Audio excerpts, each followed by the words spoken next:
শেখ হাসিনার কখনোই কোনো সিদ্ধান্তই কোনো নেতা বা নেতৃত্বস্থানীয় ব্যক্তি অথবা উপদেষ্টা কিংবা জ্ঞানীগুণী কোনো ব্যক্তির সাথে আলাপ আলোচনা করে নিতেন না।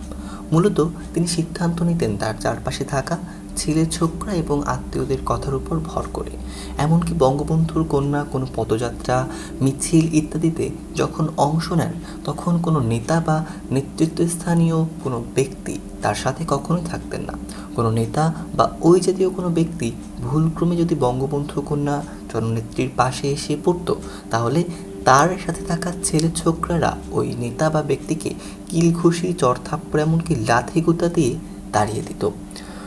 বঙ্গবন্ধু কন্যা শেখ হাসিনা এসব বুঝতেন না বা দেখতেন না তা নয়, তিনি এসবই আর চোখে দেখতেন, মজা নিতেন আর খিলখিল করে হাসতেন। মূলত শেখ হাসিনার ইন্ধন ও আশকারার ফলেই তার সাথে থাকা ছেলে ছোকরারা নেতাদের ওই রকম চরম বেয়াদবি ও আচার-আচরণ করতে সাহস পেত।